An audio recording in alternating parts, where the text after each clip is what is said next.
Well, hello, everybody. This is Tim Green with Rattle Magazine. Welcome to Rattlecast number 86. Today's guest is Denise Duhamel, a wonderful poet. Can't wait to talk to her and look at her new book, Second Story. But before we begin, I should say that Rattle is a publication of the Rattle Foundation, a 501c3 nonprofit working to promote the practice of poetry. We've been in continuous publication since 1995. That's 26 years. We are unaffiliated with any other organization. We just do this because we love poetry. And I know you love poetry because you're here spending your Tuesday night with me, so please do click the like button. Share, subscribe, make sure you're following, click notifications. Wherever you're watching this, there are many platforms you can listen to a podcast or watch a live stream. Wherever you're doing that, make sure you click something to let the computers know that you like it, because that's the only way computers spread stuff to people who will like it but don't realize they like it, and then everybody will like it, and then there'll be a lot of liking going on. And that's what we want to do. So please do that if you would right now. Now, as I mentioned, Denise Duhamel is our guest today. Denise is a distinguished professor at the University MFA program at Florida International University in Miami. We interviewed her in Rattle number 24 way back in 2005. It was one of the first issues that I helped put together is early on in my days at Rattle. She's also the author of a whole bunch of books. Queen for a Day, New and Selected is a highlight. Kinky is a classic. Scald is not too long ago. And the most recent is Second Story, which I'll put on the screen now, that's just came out, hot off the press from the University of Pitt Poetry Series. Here it is. That is Second Story. Oops, let me I want this to the top. Yeah, so this is Second Story, a beautiful book by Denise Duhamel that just arrived in my mailbox last week. So go pick up a copy from Pitt Press. That's UPittpress.org. You can find it there. And now here is our guest today, Denise Duhamel. Hi, Denise. How you doing today? Great. Good to be with you. Yeah, it's great to have you here. Do you want to start us out with a poem? Sure. What if I read the first poem from the book? Is that? Yeah, that is perfect. It's a great way to start any book, I'd say. Perfect. So you'll sort of get an idea what's going to go on. Okay. The first poem in the book is called Folkways. I see the sea getting closer. I read we'll soon run out of drinking water. I floss the steak out of my teeth. I should be vegan. Even the teenager told me so. She said I had the right sandals and earrings. I step off the plane, look up my carbon footprint. Greenland is melting due in part to my recent Google search. All my dead iPhones, along with scraps of bologna and turkey bones, add to the landfill populated by vultures in some countries, child scavengers in others. I buy South American fruit in North American groceries. Sustainability is a hoax, the article says, but I recycle anyway, cycle instead of drive when I can. Emma evacuates Santa Barbara, wildfire in her rearview mirror, a laptop covered in ash, and a few books in her trunk. I say goodbye to my furniture and clothes whenever I evacuate for yet another hurricane, decide what to bring, what to leave behind. My friend's favorite joke. What is the population of Bombay? Wait a second, let me check my watch. When I was young and naive, I had a foster child from Bangladesh. This was before I knew how much the charity's CEO was making. I was an adjunct in New York City with 3 jobs, but knew I was rich by comparison. I could pretend I was a good person, my sanitized love and concern reflected in the drawings the child sent.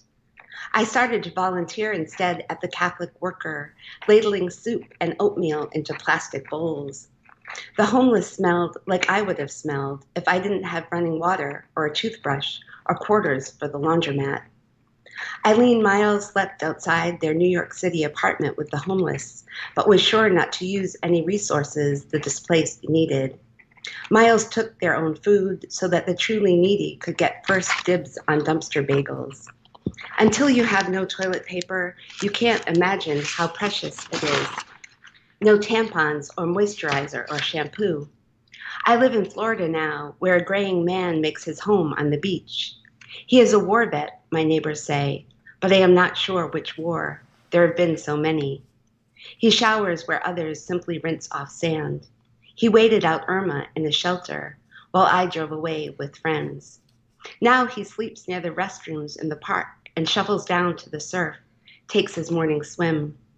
When he catches me leaving him half a roasted chicken, he says, "Thanks for the delivery." He says maybe his luck is changing. Maybe one day soon the ocean will come to him.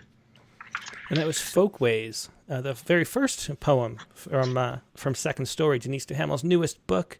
And I was wondering as I read that, Denise, did you write that poem before Hurricane Irma? Because there's that long, the main sequence of the book is that long Terza sequence about Hurricane Irma. And then the book is kind of like foreshadowing, or that poem kind of foreshadows that. And I was wondering if did that precede the book, or is that or the hurricane, or was that after? It was right after the hurricane. I wrote Folkways because I did, a lot of it is just, I did see this man that I always leave food for. And anyway, he was like telling me this horrifying story about how he stayed in the shelter. And I was working on the poem Terza Irma, which is the middle poem, for about a year. So when I started to prepare for Irma, I was just writing in my notebook, writing, journal. And, and wrote way on until my apartment was restored. I mean, it was pretty much demolished. So I had all these journal entries, and a lot of them were just like, I can't believe I'll never get walls. I can't believe there's not an electrician, whatever. But then I thought, this is not going to be a poem. It's just too all over the place. And I had this idea of doing Terza Rima. So I took those journal entries and kind of used the memories, right? I had a lot of details of what happened on each day, and then used that to make a poem. But this one was a lot easier in terms of okay, I could write it probably in 3 days, as opposed to Terza Irma, which took me a year to complete. Yeah. I don't know. Talk a little bit about living there in Florida, because I think this is the only poem that addresses the hurricane. Although the hurricane was a big central part, that long poem is so. I don't know. If you ever want to, well, I don't know if you'd want to, but if you wonder what it's like to live through a hurricane like that and have to evacuate and then come back to, the trying to not let black mold grow all over your house that has been drenched in water and all your books ruined, and trying to, no power and all that stuff. It's just such a harrowing account, really. What is it? Is that, how many hurricanes like that have you been through? And were you sort of a veteran of that, or is this the worst you've been? This is the worst one for me. I mean, I know a lot of people, some of my students or my friends from Florida are probably listening or might read in the open mic, so they've got their own hurricane disaster poems. But this was the first. I moved here in 2000, to Florida in 2000, and that was the year that. I thought Al Gore I knew climate change. I mean, I'd known since I was in 6th grade that, we're going to run out of oil and whatever, and the ozone layer and all, I was very aware. But I thought in 2000, it wasn't that scary, even though I should have been scared, because my first hurricane that I experienced was, I was married in 1992, and I flew in right as Andrew began, Hurricane Andrew. So this was before you could have the Weather Channel. I don't even think existed then, or if it did, I didn't know about it. And I remember flying into the hurricane, and the rental car was gone. We had to evacuate from the honeymoon site and just start driving. And it was that was really the worst one. But I didn't live here then.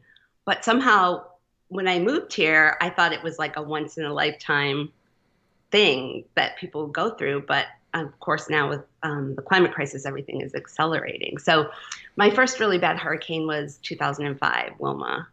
That was the Wilma. That was the same year as Katrina, and that was pretty bad too. That was a really bad one. So have you thought about moving out of Florida because of that, after having gone through that? Because one of the things that with the pandemic that's gone on, that was something I was always worried about, but sort of never happened. And so it's sort of a reminder, or just a wake up call that hey, these things that you worry about that haven't happened yet, and everybody's just sticking their head in the sand and pretending they're not going to, they're going to happen. And so living here where we do we're on the San Andreas Fault, And then we're in the wildfire area too. And everybody just lives here. And, every time there's a fire, we're like, oh, good thing the town was saved that year. And Right. it just makes me think like, God, like wake up, Noah, get in your ark and go somewhere in the middle of the country where there aren't disasters. Do you think Correct. like that? Have you thought about leaving Florida, or do you just love it too much? I love my job and I love my friends here. So I always understand, like when people say like, well, if you're dumb enough to live in Florida, or if you're dumb enough to live in California, what do you expect? But like if your life is there, it's a whole different thing. You know what I mean? It's like, yes, I mean, especially after Irma, I was like, okay, I can't go through this again.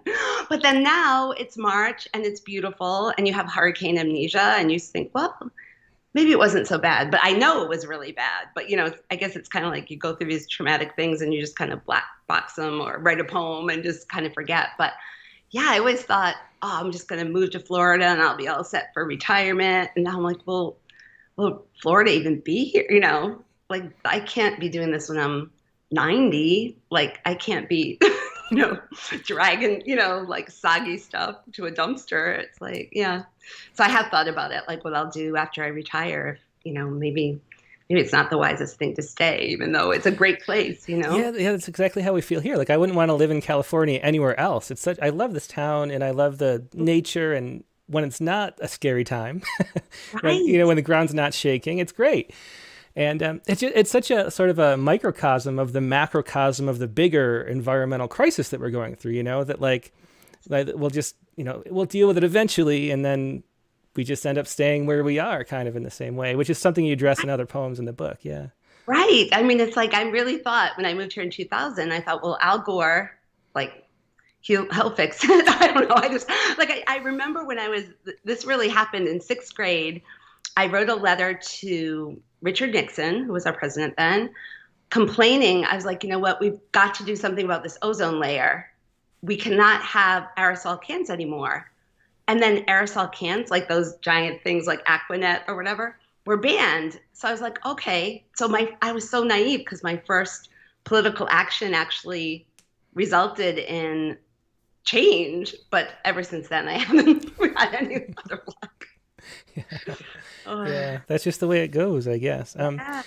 Do you want to read another poem? Sure. I thought I would read. I watched some of it today. The George Floyd proceedings, and I thought, this is 30 years ago. Well, 29 years ago, 1992. So I wanted to read this poem. It's called Wednesday, April 29th, 1992.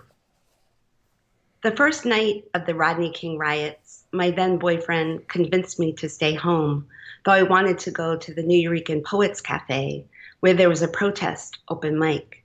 It could get violent, he said. Because I was somewhat self-actualized, I refrained from calling him a coward. Men, I thought, can be afraid too. I was confused as he seemed so much more political than I was. He could name all the American senators and battle dates that were smudges of scrambled time in my brain. He had lived through a coup in another country. He wasn't willing to join in demonstrations and earlier in the day predicted the looting that would happen in LA. I'm not blaming him, but blaming myself for not going alone, for all the times I've stayed quiet, tucked my neck deep in my collar, though revolution is just around the corner, the guillotine and Third Estate. My boyfriend and I stayed in playing Scrabble, feasting on vanilla Sara Lee cake. And that was Wednesday, April 29th, 1992 from Second Story.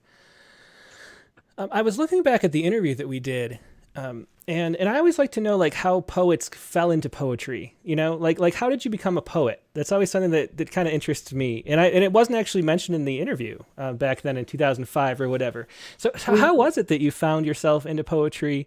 And just sort of spinning off of that, like what do you think poetry does? Like what draws you into in pursuing it? Like what is the goal of publishing it? Like how does that tie together? I'm just curious. That's a great question. So in 4th grade, I have another reason I'm like obsessed with climate change. I'm a pretty bad asthmatic. So in 4th grade, I spent pretty much the whole year in a children's hospital because asthma medicine wasn't as great as it was there when I was on machines and stuff. And I had this whole new set of friends who were kids, with leukemia, cancer, cystic fibrosis, whatever it was. And so I started writing books. I literally was self-published at 10. So I would take books. I would take I don't even know if they make it anymore, but paper that has those 3 holes in the side for binders. And I wrote my stories and so in these stories, every kid would become some kind of superhero or have magic powers, and they'd get us out of there, and suddenly we wouldn't have diseases, and it was all very fantastical. And then I'd make my own cover. So it'd be drawing on the cover. In the back, I'd write blurbs. It would be the best book I've read all year, Mary Tyler Moore. I'd just make up my own blurbs. And then I would give them away, to whatever kid. So I knew from very early, so 4th grade, I guess that's when you really start to have language acquisition or feel like you can tell a story. So that would have been I don't even know, 1970 or something like that. And then I sort of just was always writing in my I had a million diaries, tons of diaries, but I had no idea that poetry existed, because at my school, we studied Robert Frost, Emily Dickinson, and that was sort of it. So I thought, well, they're dead. People don't make their own shoes anymore. People, don't churn their own butter. I just thought poetry was this quaint thing that happened way, way in the past. But then in college, I went for social work, and, I didn't know, but I wanted to be a writer, but I didn't know what I was doing really, a lot of college undergraduates. And then I went to a poetry reading.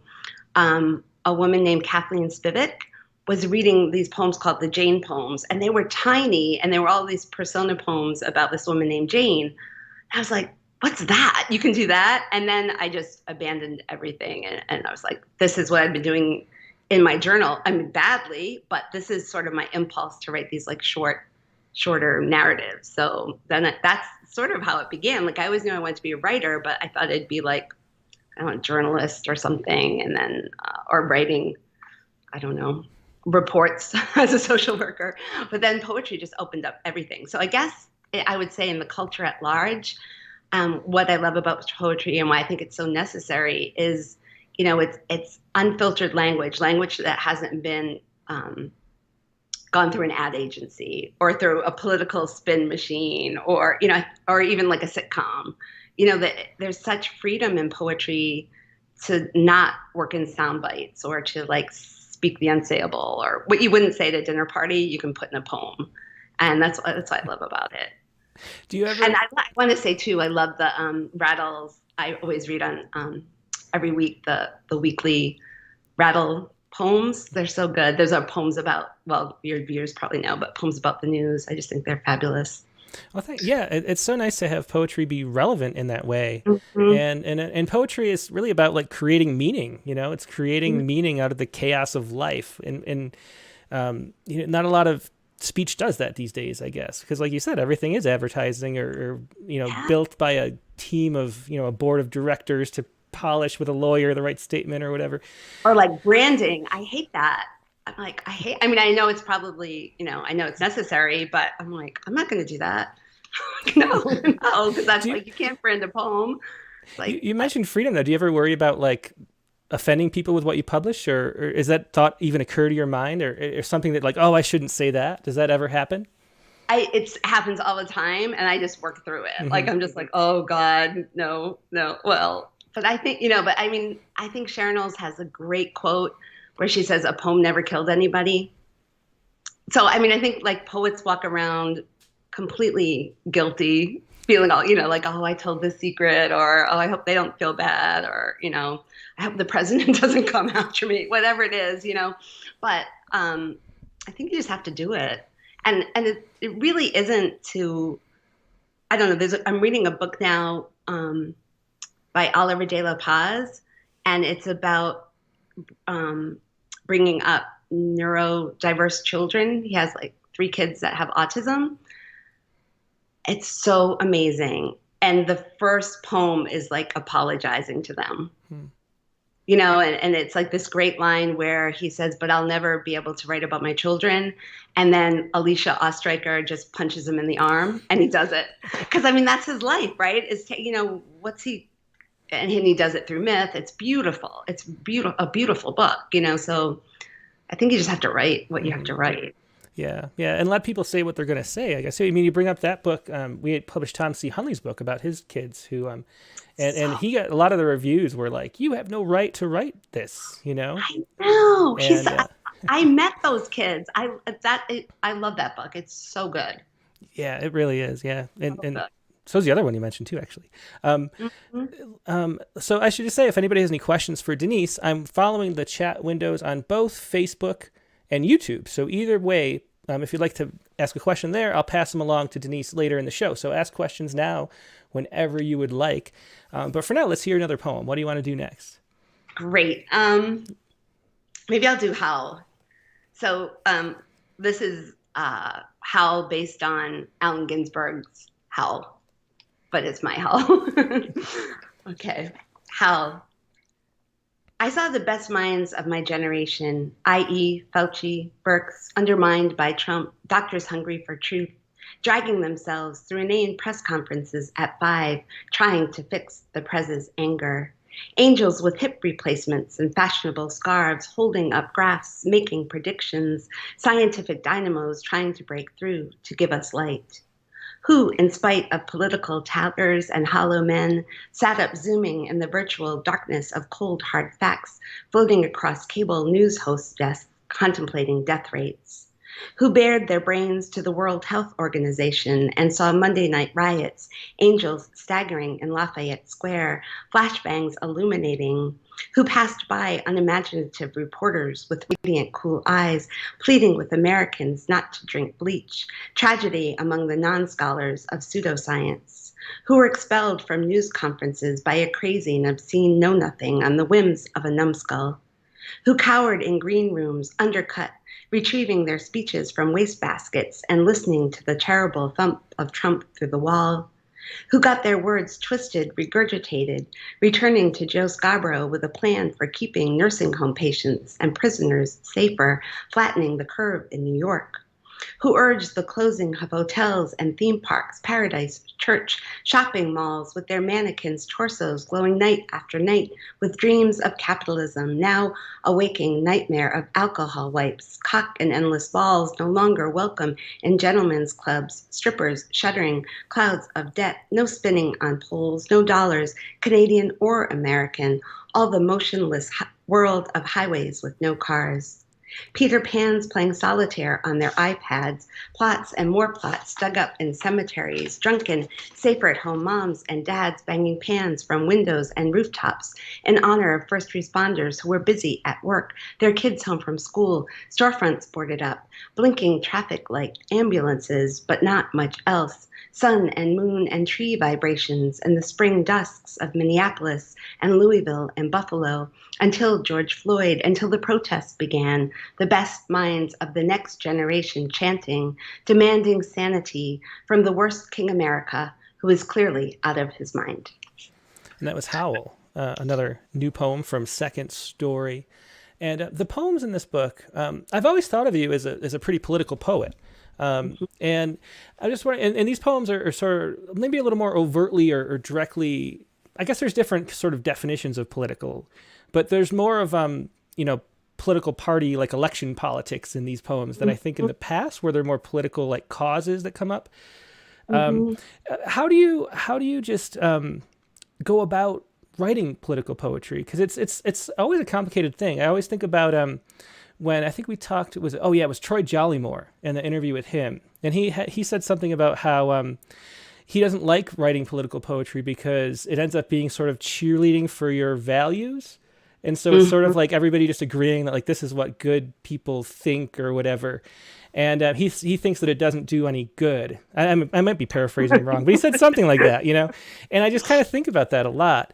How do you sort of get around that, or do you not think about it? Like, how do you approach politics within a poem? And what is your goal, sort of? Like, what are you trying to do with a poem like Howl? Right. Okay. So that is such a good question. And I know poets debate this endlessly. And I think myself in the past have been, well, like skirt around it, because I just said, right, like you don't want to be, political speech is completely devoid. I mean, I don't know, it's completely corrupt at this point.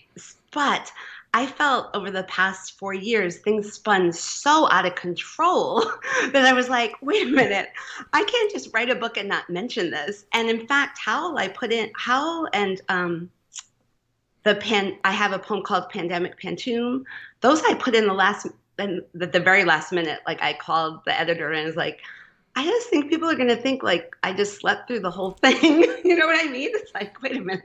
So I just remember, reading an interview. It was with some, oh God, I'm forgetting, but it's a poet maybe from Turkey. And he was just saying, you know what, if you're going to read a book 100 years from now on like the American suburbs, you're going to be like, wait a minute, what was going on? They were just like having affairs and like self-loathing, but like that, just doesn't bring in the world at all. So I've always felt like it's important to bring in the world into my poems. And maybe like in Scald, which was my previous book, I remember writing it thinking that I thought for sure Hillary was going to win. So it was all these like women in power, not that I thought Hillary was like the best candidate or anything like that. But I just thought it was going to happen. And then it didn't. And then my book was like, oh, this is like weird. This is really weird. And this was just a crapshoot because I didn't know. But I also felt like I had to speak up. That's kind of like the Rodney King poem, like the Wednesday, April 29th. That's 1992. It's going to haunt me forever that I didn't go. Not that it would have made a difference that I went, but it haunts me that I just stayed home playing Scrabble. It's just like one of those, like, I don't want to say, I guess I would say it's one of the regrets of my life, really, which is stupid. In the scheme of things, I've done much worse in my life, but it's like I should have been there. Yeah. And I feel like a lot of white poets, or I don't know, just like it's ridiculous not to speak up for me. Yeah, well, that makes a lot of sense for sure, and I think it's something to regret where you didn't do what you wanted to do. It's a. I think we have regret because it's a life lesson that we can move. That's why we feel the feeling of regret. So, learning from that and not repeating it is kind of what regret's all about. Mm-hmm. But the interesting thing is that your poems have always been political in a broader sense, and what you've always done a great job of is sort of undercutting it with like humor and sort of getting it at an angle. And sort of not really, I don't know. I mean, there's a way that you, and I think we know more now just psychologically about like the backfire effect and how it's so hard to get through to people. Like if you hit someone in the head with something too firmly, there's that cognitive dissonance that just triggers and then they shut down. And so getting through humor and through other angles through poetry is something that that can work, I think, maybe. Do you think of that? Like, who is the audience for your book? Do you imagine somebody reading something and having their opinion shift? Is that something that comes to mind at all, or are you just not thinking that far? That would be fabulous. I mean, I have had my mind shifted by poems before. I really have. So I think it's possible, and empathetic. I guess for me, like when I'm writing, not that I really am that aware when I'm writing, but when I'm done, this sounds really weird, but I always wanted to write for like my younger self or younger people who feel, disenfranchised the same way I felt disenfranchised, or that, it's that old cliche of like, if you could come back at yourself at 20 and say, now, don't you worry, you're going to live on the beach. Sure, you might get like destroyed, but it's going to be okay, or whatever. I don't know. I just feel like it's like reaching out. Not necessarily younger, it can be older too. I mean, just people that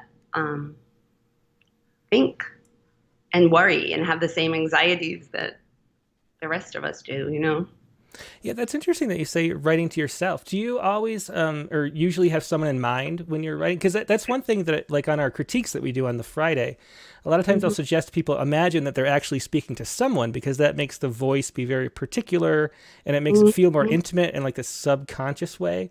Is that something that you usually do? Are you usually thinking of like a former self or somebody in particular when you write?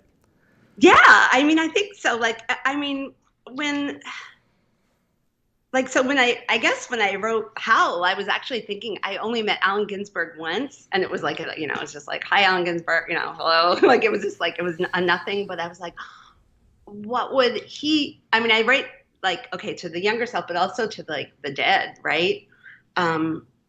What would he do right now? Like, would he be still trying to levitate the Capitol or, like, I don't know. I think there's a way to, reach beyond time. Like time gets all fractured in poetry too. Mm-hmm. Yeah. And there's a question just while we're on the political topic. Richard Westheimer asks, when you write a political poem, do you start out writing a political poem, or do the politics write themselves into the poem as the poem leads you to it? Like, do you have that in mind ahead of time? Yeah, I think that's a great question. I think the latter. Like, I would never set out. I mean, I probably never set out to actually write a political poem, but then, then it's like when you're thinking of the self and like you think of like all your, like in my case, like all the discrimination because I'm a woman, but all the privilege because I'm white, all that, and I have a job and I have health insurance. Like I never thought I'd have health insurance, and here so like I'm aware of all those things. So it's hard to just write, for me, like, in interior, you know what I mean? Like, it's like I'm always like reaching outside too. So I don't usually, I mean, I guess with Howl, I didn't know. I was giving this assignment for years because Amy Newman wrote a really cool Howl. It's up online. I think it's on poets.org if anyone is interested. And I was so in awe of it. It's sort of a feminist version of Howl. And, it's fabulous. And so I kept like giving it to my students, and a few people got something good, but it just was like kind of a flop as a prompt. Like I thought it would be the best prompt ever. And then anyway, when I was thinking the best minds of my generation, well, now I'm writing from like a 59-year-old perspective. So it's not like, so I thought, oh, my generation, Fauci and Birx, they were the best ones. So then that's kind of what led it to, I mean, I didn't know I would go this far, but I was kind of thinking of their plight, speaking truth to power, which poems do. Yeah, for sure. Let's move on to some more poems because we want to make sure we get a good number in. People start getting upset if we talk too much. All right. Yeah, no, I know. They say, Tim, this is a poetry podcast. It is. Yes, of course. All right. So this one is kind of political, but not in that, like, I hate you, president kind of way. So this one is called I Love Sex in All Its Forms. And I wrote this poem for the poets in the audience. They'll know what a pantoum is. But otherwise, if you don't know what a pantoum is, it's just you repeat lines and you'll hear them repeated. It's not that I'm crazy. It's just that's what the form does. And so one day I had to fill out something at FIU, I guess. And they said, I said, I never got it. And they said, check your spam folder. And I had not been in my spam folder for like years. And the first spam was, the subject line was, I love sex in all its forms. And I was like a pantoum? Like I just kind of like, really? Really? And it was from Mindy. And then all the ladies loved me. I had so many, like, I don't know, they thought I was a straight dude, I guess. I mean, so anyway, so everything in this poem really came to me in an email. Because once I started opening, I forgot about the form that I had to do for FIU, but I was just, completely obsessed. So, okay, it's called I Love Sex in All Its Forms. Spam email from Mindy. Hey, big guy, I'm lonely and wet. Being in love, a blessing or a curse? My boner brew will make you a better screw. I just added 3 new naked photos. Being in love, a blessing or a curse? Text me, I guarantee we'll have a blast. I just added 3 new naked photos. Want to hear me talk dirty in my luscious British accent? Text me, I guarantee we'll have a blast. What should I do? I'm married, but only want you. Want to hear me talk dirty in my luscious British accent? Need a hot date with a sexy lady? What should I do? I'm married, but only want you. We don't have to explain ourselves to anyone. Need a hot date with a sexy lady? I'm gorgeous and only 2.8 miles away. We don't have to explain ourselves to anyone. Are you man enough to rock my world? I'm gorgeous and only 2.8 miles away. Here are some other girls you might like. Are you man enough to rock my world? I'll prove to you we're the perfect match. Here are some other girls you might like. Don't forget to leave space in your life for me. I'll prove to you we're the perfect match. Are you available, literally or metaphorically? Don't forget to leave space in your life for me. It's raining men and I need one. Are you available, literally or metaphorically? My boner brew will make you a better screw. It's raining men and I need one. Hey, big guy, I'm lonely and dry. And that was I love sex in all its forms. And there are two questions come up already about pantoums. Okay. So first of all, Lisa Batista says, I literally was talking to my brother today about Denise's pantoums. I'm obsessed with the form because of her. And then MeraBaid Kaur says, I love pantoums so much. I'd love to know how she chooses what form to write in, or if the form goes in after writing a first draft. So that's kind of what I was wondering too. With your pantoums, how do you have any advice for people for writing pantoums, since you do write a good number of them? Yeah, there's quite a few in the book, actually. The pandemic pantoum and the Mother's Day pantoum. I think when the pantoum is one of my favorite forms for figuring out an obsession. So like in this one, I guess it would be a found pantoum because all of these were, these spam messages or whatever. And I didn't know what to do with them, but I knew I had to do something because it was just too bizarre and too hilarious. And I'm like, oh my God, is this really what did men get these emails and believe them? It's like, they were so intimate. Like when, are you available literally or metaphorically? I was like, that's almost good. I mean, it's like a good line almost. And it's like, do they really think that these women like that? I was all kinds of questions.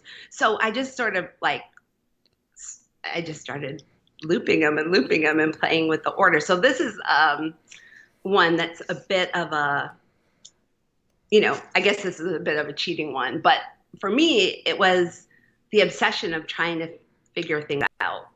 I think that's always good for a pantoum. So there's one in the book, it's really long, I won't read it, but Mother's Day pantoum, and it's about memory. So it's like my mother telling these stories over and over, but then the details change because she's getting older. So that it was a really good form for things obsessions or things you can't quite figure out. I would really go with the pantoum. And what I like about the pantoum, it's not, if you're writing a sonnet or a villanelle, you're really constrained to that many lines. But a pantoum can be as long or as short. You can just, it's an accordion. You can just go as long and short. But anyway, I thank you, Lisa. She's one of my students. Yeah, it seems like every time I read your work, I think of this, that you sort of have a lot of fun playing with poetry and just playing with creativity. So with the pantoum, I mean, I imagine part of the fun is just seeing how far you can push it, right? Because it could go on as long as you want. Yeah. And then that it has to end on that first line, and you want to make it something happen. So yeah, it's fun. It's a lot of fun. So talk a little bit about that though, because you do a lot, just across the spectrum. You write a lot of collaborative poems. You do a lot of visual poetry with artwork. I always think of the Johari window poems that we published of yours that were on the blinds in that visual poetry issue, and you flip them in the poem flips and changes. And just talk a little bit about how you approach creativity. Like how do you become so broadly creative? That's a weird question, but how do you approach creativity? I understand. I think it's a great question. I still have those blinds. They're in storage. So I did this poem where you could read it two different ways. Yeah. Anyway, that was so much fun. I still want to have an art show someday and put them up or whatever. So thank you for publishing those. I would say about creativity, my favorite quote is, I just said this in class a couple of weeks ago, Carl Jung, who said that breakthroughs and genius, not that I'm a genius or even close, but like this idea of the genesis of new work comes from not from hard work, but the play instinct. Like I always think if you're not having fun writing, like don't even do it. I mean, even if it's the most depressing poem I've ever written in my life, I have fun writing it or revising it. You know what I mean? Like there's a certain either it's cathartic or like I start out really serious and by the end I'm laughing, or there's something like if you have fun with form. I know form isn't everybody's cup of tea, but for me it's just been a godsend in terms of like getting my mind to work a different way. Yeah, I always think of that Zen and the Art of Archery is one of the best books on writing, and he's talking about archery, but he says that talking about watching a child play and saying you would not think that the blocks are playing with, or you would not think the child were playing with the blocks if not the blocks were playing with the child. Like there's that sort of sense of this interactive nature of just like having fun with it that we have at a young age and then we lose when Absolutely. we're older usually. And so it's tough to sort of stick with it as we get sort of burdened down by the weight Ugh. of actual responsibility and things like I know, that. like I'm really like a child in so many. I mean, not in good. I mean, I try to be childlike instead of childish, but things like making doctor's appointments. Like, oh, why do I have to do that? Like, I still have that. Like, I'd rather be playing. I'd rather be writing a poem or playing with blocks, even. Hmm. Well, let's hear the next poem. What do you want to read next? All right. What if I read? I'll read a person. So this is called Poker Hands, just to show that I can write things that aren't political. Um, this is a poem about an elegy for my dad. Poker Hands. The day you left us, you almost forgot to wave goodbye as you followed the anesthesiologist to the operating room, scuffing along in Nod-skid slipper socks, one of those surgical caps on your head. You were going to a sterile and cold place when Mom said, "Wait a minute, what about my kiss?" You came back and then turned and waved goodbye with both hands, hands that could pull out pies from the oven without pot holders, hands that could shovel and make snowballs without gloves. All those years of baking from the freezer to the proof rack to the ovens made your hands what they were. Your poker hands, which dealt the cards for pitch and 21. You were serious when you played, tapping the table so we'd pay attention. You had nicks and cuts and burns you shrugged off, just like you shrugged off the surgery. We were so sure you would come around, sore, yes, depressed, maybe. We'd read up on all the side effects of the procedure, but you were ready, fearless, man of Bayer and Vicks, the only medicines you really believed in. I know it's too late, but I'm sorry I was a jerk so much of the time. I'm sorry I was such a spoiled brat. You only bought one luxury your whole life, a leather lounge chair, while I wanted a guitar, a new coat like the other girls, brand name jeans, a bike, and money for the movies. I grabbed everything with my weak hands that turn blue in a cold room, ricochet when the faucet runs too hot, hands that get chapped doing simple things like dishes. Now that you are no longer here, sometimes my hands are your hands when they are empty and still and grateful, when I fold them to pray the way you did, when I helped someone like you helped me the morning I woke up with a hangover after a high school party.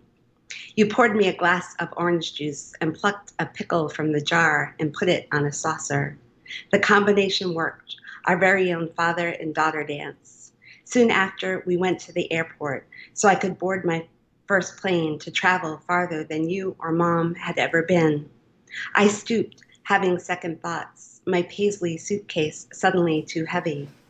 Mom told me we could turn around, that I could stay home, and you told Mom, "Honey, you've got to let her go." After the agent took my ticket, I turned and waved, my pudgy fingers, my purple polish already starting to chip. Then I followed the other travelers to the rest of my life, scuffing along in my sneakers, one of your baseball caps on my head. And that was Poker Hands, the second poem in the book, second story. Mhm. Um, And another example too of that writing to someone, how intimate that makes the poem feel. It's really interesting because when you read a poem, you sort of become the speaker, because the speaker is the voice in your own head. So like the person who's speaking, but then also when it's an intimate poem to someone, you're like the receiver too. So you get this weird, like super empathy rush or something where you're both people at the same time and you can feel sort of in both places. It's just fascinating to read. That was one of my favorite poems in the book. I'm glad you read that. Thank you. Thanks. Let's see. So here's a question from Lisa Smith. How do your Rhode Island roots influence your poetry? Oh, is that Lee Smith? Lee Smith, yeah, sorry. Yes. Okay. Hi, Lise. It's so interesting how when I'm in Rhode Island, or when I was in Rhode Island, I couldn't write about it at all. I just couldn't. I just didn't. And I always seemed like I have to be away from a place to write about it. But now I've been in Florida so long, I can write about Florida just because, I've been here. But I think my Rhode Island roots do play a part, because even though Poker Hands, I just said, wasn't a political poem, even as I was reading it, I wanted to stop and go, oh, wait a minute. It was, because my dad was completely blue collar. He didn't, if he didn't believe in shampoo. It was like, why buy it? That's expensive. You just use soap on your head. He grew up in a cold water flat. He, didn't go to high school. He was a baker, et cetera. So I must have seemed so foreign to him. So I think all that Rhode Island stuff that I tried to get away from, like, I'm not like this. I want to have a giant life. I want to go in an airplane. I want to go to another country, was so different than growing, the people I knew in high school were just, a lot of them are still there. Many people just were very happy there. And it is a great place. I love Rhode Island. And so I think it informs me in terms of like working class roots and like I have a really strong sense of politics from Rhode Island, because there was a unionized supermarket I worked for, and then all the mills shut down. So I was really aware of, jobs going over to China. Well, that happened in like the 70s for me, so I was really aware of all that stuff. So Rhode Island still plays a big part, and I miss it. I actually do miss it a lot. Back to the political questions. Arnaldo Batista asks, how did you navigate writing the poems during such a hard time? I hear a lot of people nowadays say not to write about coronavirus or Trump because of overexposure, but you did it anyway. Yeah. So how do you juggle that? There's a great balance in this book too. You just when you think that you're sort of going in one direction, it sort of pulls back and moves into different directions. So how did you juggle that? Well, that's a really good question. So the reason that Poker Hands is second, and I guess Folkways is first, is that, no one would even know this, except it's just in my brain, like the way my brain works. It's like, why am I, I'm on a plane. I know it's really bad for the environment. This is pre-pandemic. I know it's really bad for the environment, like my carbon footprint. I'd look it up, all that stuff. And then how, when I was, 19 and going away and as an exchange student, no one in my family had been out of the country. And it was like, I got on the plane, and how innocent it was then. I never felt guilty about it or thought about the oil in the tank or whatever. So that's kind of how I put those together. But to go back to Arnaldo's question, I know Arnaldo also wrote a poem about the pandemic that was published. And I don't know. I think that recollection and tranquility just never worked for me. It's like I remember when I knew, like, my parents were in this horrible accident in 2003, and I went home to take care of them, and I stayed up all night writing about it, and it turned into my book Ka-Ching. It's like maybe that's like in the beginning I wanted to be a journalist, so I guess if it's happening, I'll write it down. Mm-hmm. I just remember having a fight with my ex-husband. I'm like, go ahead, say it. I'm going to put it in a poem. It's like he was screaming at me, and I'm like, go, just do it. Like I just feel like, I don't know, it's almost like memoir in a weird way, like documenting my life. Yeah, or just being engaged with experience, as you're going through it, Yeah. which is what I think the wonderful thing that poets do is so they engage fully with everything they're doing, Yep. which is why I thought the Poets Respond series was such something I wanted to do because it make it. poet relevant in the moment. The first pandemic poem I read was on the Weekly Poet. Yeah, we had Unraveled, one from Story and Loss. just a few weeks ago. Anthony Tao, for anybody who isn't here, he's in Beijing, so he was there right when the lockdowns were starting in February and wrote a great epic kind of poem. But let's read. I think how many more did you want to read? I think we have 2 more left. Sure. So Maybe I'll read the. Yeah, let's do one, and then we'll do more talk, and then one more. Okay. Okay. Maybe I'll do the I'll do Dear Memory, because this is the last poem in the book. So Folkways is first and Dear Memory is last. And this is another for anyone that wants a prompt. I know that Tim's going to give you a prompt, but letter poems are the best. I love a good letter poem. And David Hernandez has a great book, Dear Sincerely. And it's like, so a lot of the Dear Mortality and Dear American Amnesia, all these are kind of homages to him as well. So, well let me anyway. cut you off right there. We can make that the prompt this week, but give me a little more. A letter poem. How about a letter poem to an abstract concept? A letter poem to an abstract concept. Okay, let me find a pen. Dear time, dear love, dear politics, dear. Okay, let's darkness. do it. Let's do it. Perfect. Okay. Great. All right. Okay, so should I read this one? Yeah, go ahead. We're going to do 2 more poems. Oh, 2 more? Yeah, that's what I was saying. So do one, and then we'll finish on the last one. Okay, I'll read the last 2 in the book then. So this is Climate Crisis 2019, and where the title poem comes from. The title of the book comes from this poem. Climate Crisis 2019. The greatest threat to our planet is the belief that someone else will save it. Sir Robert Swan. My Uncle Will in his wicker rocking chair, riding the waves. I'm watching him from an almost submerged second-story window. I thought this recurring dream foretold his death, but after we buried him, the dream kept coming. Eventually, I bought a dream dictionary, which said the flood meant I might have pent-up sexual desires. I loved my uncle in a chaste way, so this interpretation made me feel shame, as did the second definition, suggesting my demands were overwhelming, flooding others. Uncle Will was an environmentalist, the first person I knew to get a Vespa in 1970, saying if it was good enough for Gregory Peck and Roman Holiday, it was good enough for him. My uncle thought, even back then, we should all be using solar power.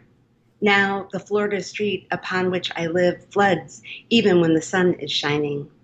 The dream's window was telling me I needed to go out into the world and experience more life, though it's risky to travel through flooded streets, not knowing what's under the surface.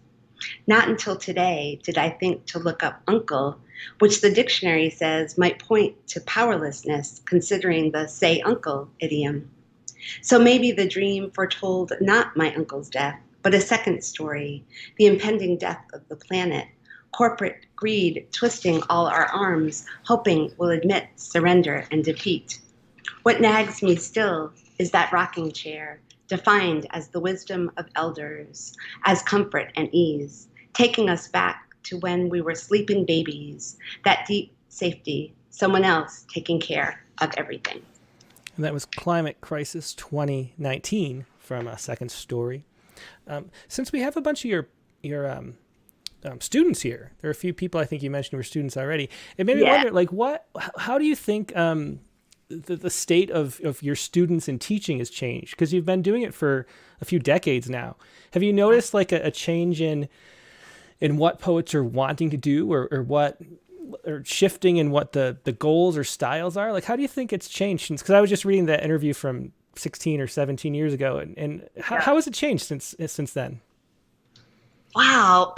Well, I would think the poets, I've been teaching at the same school for 20 years, but the poets here, we have much more, every year it seems like more and more a sense of community. So we have something in Miami called Oh Miami, which is a month-long festival in April. And a lot of my students get involved. Well, this year it's going to be, remote, but in the past, a lot of students have interned for them, worked for them, so that there's a poem a day going on in Miami, or a poetry reading every day for the month of April. We have the Palm Beach Poetry Festival, the Miami Book Fair. I feel like poets, my students have become much more engaged.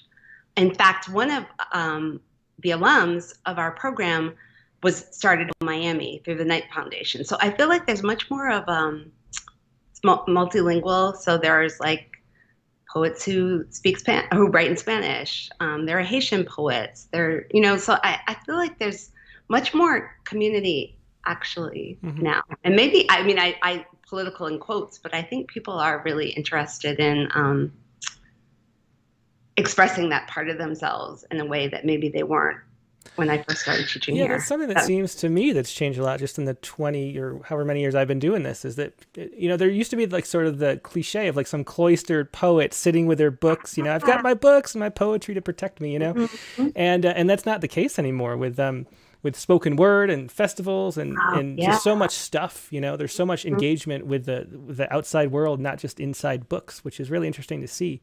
And it probably has to do with it becoming more political, and poetry being more engaged that way. When I talked about in that 1992, that Rodney King poem, when I went to Sarah Lawrence for grad school, which is right outside New York City. And I remember Sarah Lawrence was like, oh, we cannot have, spoken word. No. And then I would go to the New York Weekend Poets Cafe, where it's all spoken word. And they were like, ugh, I would never get an MFA. That's stupid. And it was like this two camps. And now I feel like it's kind of a non-starter. I think it's spoken words in the academy, and then the academy is doing spoken word too. Have you ever done a slam or been? Oh yeah. I loved it. I loved the slams. I loved it. They were so fun. Well, we'll do one last question from the audience. This is a craft question from Brittany Torres Rivera. How do you negotiate line breaks in narrative poetry? I noticed mostly end stops in poker hands, but more enjambment and climate crisis. Do you have any rule or theory about that? I do. So, so poker hands, I think I knew what I wanted to, or I felt like I knew what I wanted to say, if that makes sense. And I think also the longer the line, the more willing I am to do an end stop. I think sometimes like those little tiny lines with end stops, I think some people do it beautifully, but for me, they're just like, I feel too precious. Like, ba-doom, ba-doom. Like I can't, it just doesn't fit my voice. I actually do like enjambment more. If I had to, if it was like, you can only do one for the rest of your life, end stop or enjambment, I would always choose enjambment. I just think it's more interesting in terms of, multiple meanings and things like that. Like in poker hands, like I was more interested maybe in like, well, I didn't know how I was going to end the poem. I never know how no one really knows how you're going to end, but like the scuffing along in the non-skid slipper socks, and those surgical caps, right, that people have to wear. And then at the end, it's like I'm scuffing along in sneakers. So like I kind of become my dad, and then I'm wearing one of those baseball caps on my head. I'm going to travel, but I'm also going towards death, because we're always going towards death. That would be like, if I had to write a paper on my own poem, I would say that. You just gave someone a term paper idea. So there you go. Yeah, there you go.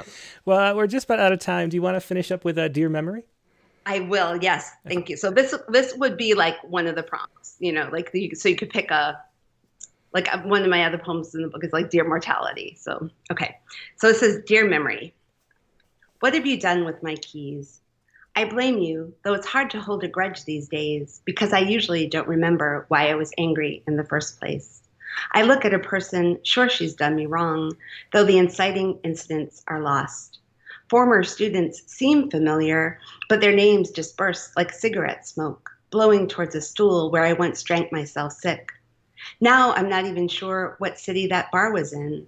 The welcoming pink neon letters, another cloud, as though I am looking at tiny prints without my reading glasses. I was on a pink cloud when I first stopped drinking. In fact, I once looked up at the moon, weeping in gratitude. So there, I do recall something. I was walking across the Brooklyn Bridge in an ex's sweatpants, though I'm not sure anymore of his name or if I ever gave those sweatpants back.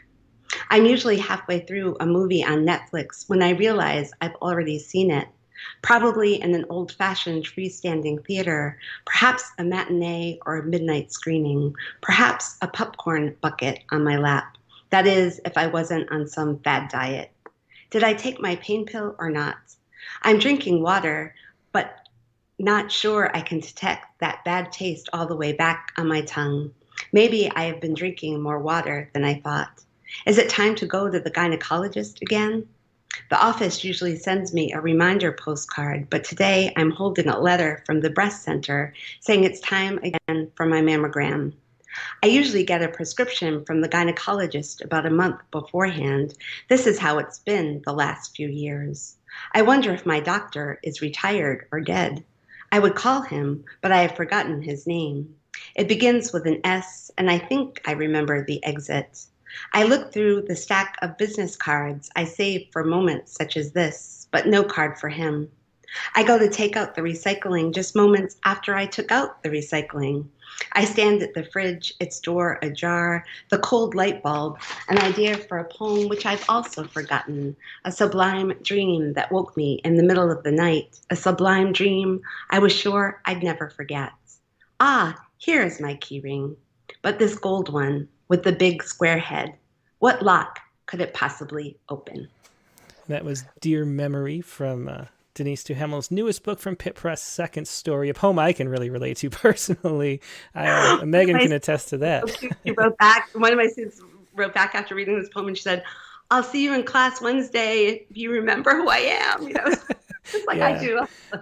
Yeah, that's me too. But anyway, thanks so much for being a guest there, Denise. It's a pleasure as always. And as someone said in the comments here, your energy is just infectious. So it's just a pleasure brightening us up all our days and sharing this new book with us. Thanks so much. Thank you for having me, Tim. All right, I'm going to go listen to the open mic now. Okay. Yep. Good night. Thank you. Thanks a lot. Bye. Yes, that was Denise Duhamel with her newest book, Second Story. And as Denise mentioned, there's going to be an open mic, which there always is after the show. But if you're new, let me tell you how it works. So email the poem now to openmic@rattle.com. That's openmic@rattle.com. You can send a poem that relates to this week's prompt if you want. If you happen to be a regular viewer and watch, have a prompt poem ready. You can send a poem that you just want to share anywhere. You can send a poem that's been published. Just send me a link. But email me a poem to openmic@rattle.com so we can read along just like we were with Denise's book when she was reading her poems. After you do that, then pick one or the other. Send a chat message to Rattle Poetry, all one word, over Skype. That's me at Rattle Poetry on Skype. Just say hi. I'll say hi back or push the, like Phoebe Wilcox. I just accepted her hello. So I will do that, and then I'll call you back when it's your turn. This is how we do the open mic reading list. The other option is to call in by phone, 818-850-7727. That's 818-850-7727. Just let it ring a few times, then hang up, and that'll put you on the call list too, and I will call you back within the hour. And if you're a new person who's never read before, we'll definitely get to you. If you're a veteran who's here every week, we will try to get to you, but we'll get to as many people as we can. That's how we always do it. So... in the prompt, as I mentioned, we have a prompt every week, and Denise provided the prompt for next week, but for this week, the prompt was to... Oops, I don't have it written down. The prompt was to write a poem in the voice or as from the perspective of someone else. That was the prompt. Write a poem in the perspective of someone else was the prompt for this week. So if you have one of those, email it to openmic@rattle.com if you haven't yet. And of course, there are the numbers.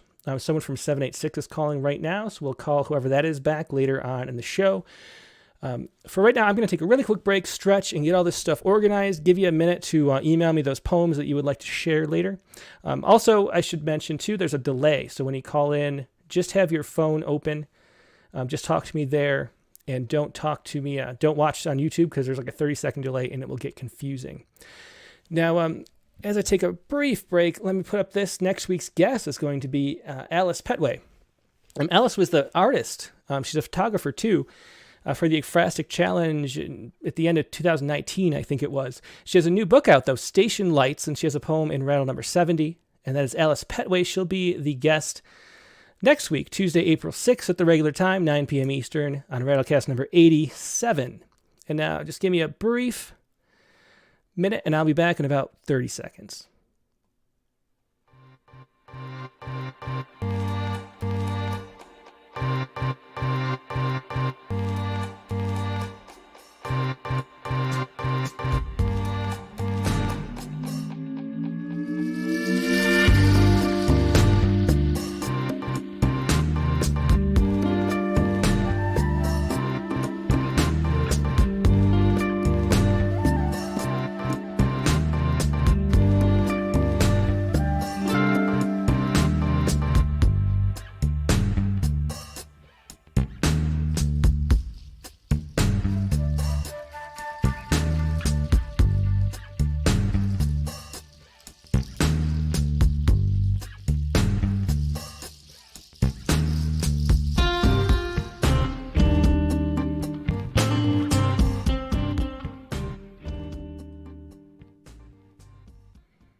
And I'm back. Thanks so much for your patience. I don't like to sit in one spot, and we need time to get all this stuff organized.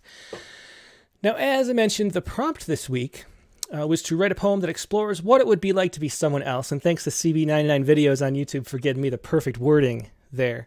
That was the prompt for this week, which I forgot to put in my show notes. But we did put the poems that we wrote in our show notes. So here is my poem. This is Channels, and I was thinking about being my brother who got in a car accident last month. And I was thinking how narrowly he escaped a worse car accident, I guess. And so I meant to get like an I toward the end, so I was actually the speaker, but it didn't really work out that way, and poems got to go where they go. So this was my poem for the prompt, Channels. Sometimes static on the screen of the windshield, sometimes the stars from Star Trek, stretching past warp speed, the fat flakes of February melting on the glass faster than the wipers can whoosh them away, beating out of time against the rhythm of the rock song on the radio, keeping the driver awake but barely, fingers drumming at the wheel, humming along over the hum of the heater, two eyes fixed on the two tracks the last car made on the almost invisible road, almost empty at almost midnight, until a gust of wind or the body giving in shifts the world and the rear wheels are sliding on the center line, two headlights resolving through the snow like a station coming in through the adjusted antenna as the hands correct or overcorrect into calm or panic, into the spin, and it's time for someone else to choose the channel. One film, a head-on into darkness, one, a night in a ditch, a stitch in the morning, the third, a near miss, pulling into the half-shoveled driveway, thinking, then forgetting that was close. That is my poem where I inhabit my little brother, who thankfully only had some stitches, and that was it. But could have been much, much worse. And here is Megan's poem. I am the woman sweeping the Target parking lot. I see it all. Couples arguing over the lamp they didn't need. Children spilling trails of popcorn. Crows descending to feed. The way people's eyes dart when a man asks what they can spare before a flustered manager says, "You can't do that there." And I wonder where he'll go as he disappears across the highway. Some people stay in that damn store for almost the whole day, and I wonder about that too, and if the crows remember my face, and why folks keep bumping into me like I'm a cart left in the wrong place. I'm the silent witness to your spills, your trips, your sneezes, your words. When you hope nobody heard that, I am the nobody who heard. And that is Megan's poem. I am the woman sweeping the Target parking lot. Another excellent poem. Megan is just so good, isn't she? And now let us see what you have for us today. We will go. I'm going to do a veteran poet first, so you can kind of see the drill if you're new. But then I'll start calling. Then I will start calling new poets after that. And the first person to ask here was Angela Gartner, so a veteran caller. We'll call up Angela first, then we'll get to Nivedita Karthik. We'll get to Phoebe Wilcox, who is new. We'll get to the 786 number that just called, whoever that is. So do join us, and it's a lot of fun. So we'll see. Let's call up Angela right now, and I'll find Angela's poem while we do that.